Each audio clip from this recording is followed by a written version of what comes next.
জন্মদিনের জন্য রান্না বান্না শুরু করে দিয়েছি। মাছের তরকারির জন্য এখন মশলাটা কষে নিচ্ছি। কি কি রান্না করেছি তোমাদের সবাইকে সবকিছু দেখাও পরে। এখানে মাছগুলো সব ভেজে রাখা, মাছের মাথা ভেজে রেখে দিয়েছি। মাছের মাথা দিয়ে ডাল হবে, আর মাছগুলো সব ভাজা হয়ে গেছে। এখানে মশলাটা কষাচ্ছি।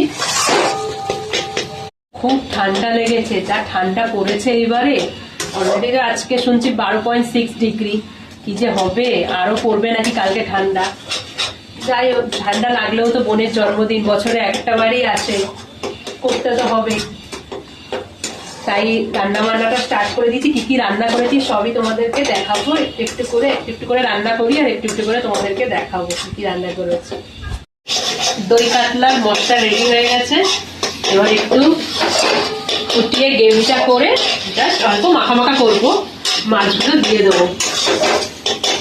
তাহলে গ্রেভিটা করার জন্য এবার একটু জল দিয়ে দিই, হালকা করে জলটা দেবো, একটু মাখা মাখা করবো আজকে। একদম কষে গেছে।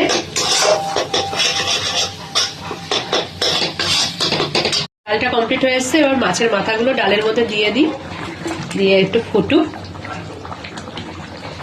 মাছটাও ফুটে এসছে, আর একটুখানি ফুটিয়ে নিয়ে নামিয়ে দেবো। দই কাতলাটা রেডি হয়ে গেছে, এবার নামিয়ে দেবো। খুব সুন্দর রং এসছে কিন্তু দই কাতলা থেকে। রান্না কমপ্লিট করে নিয়ে আমি স্নান করে নিয়েছিলাম, তারপর ঠাকুর পুজো দিয়ে নিয়েছিলাম। নতুন যেই কপুরদানি বা ধূপদানি যেটাই বলো না কেন, সেটাতে সুন্দর করে ধূপ দিয়ে আমি ঠাকুরকে কিন্তু প্রণাম করে নিয়েছিলাম, আর ঠাকুরকে ফুল মিষ্টি দিয়ে পুজো করে নিয়েছিলাম।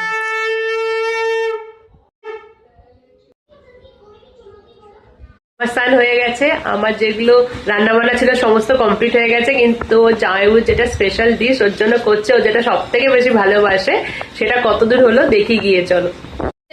হলো রান্না বান্না? এই তো চলছে কষা। কি করে দাও সবাইকে? মটন কষা, লাল লাল ঝাল ঝাল। তোমার হাতে খেতে ভালোবাসে। একদম নাল্লি পিস দিয়ে। নাল্লি পিস দিয়ে স্পেশালি শালির জন্য নিয়ে এসছে জামাইবাবু। এখন রান্না চলছে। হয়ে এসছে বলো? আমি হয়ে এসছে, আর একটুখানি কষলেই হয়ে যাবে। পিস দেখেই তো লোভ লাগছে। হ্যাঁ, নাল্লি পিস হেভি লাগছে, হেভি লাল লাল, হেভি লাল লাল কিন্তু হয়েছে। কিন্তু হ্যাঁ, পুরো বাটা মশলা তো। হ্যাঁ, বাটা মশলা দিয়ে করেছো। ঝাল ঝাল হবে মনে হচ্ছে দেখি। লাল লাল ঝাল ঝাল। কেমন হয়েছে? হেভি হয়েছে তো। আমি পুরো লাল লাল, জমে যাবে, জমে যাবে আজকে দুপুরটা। তোমার শালি তো হেভি চেটে মুটে খাবে গো।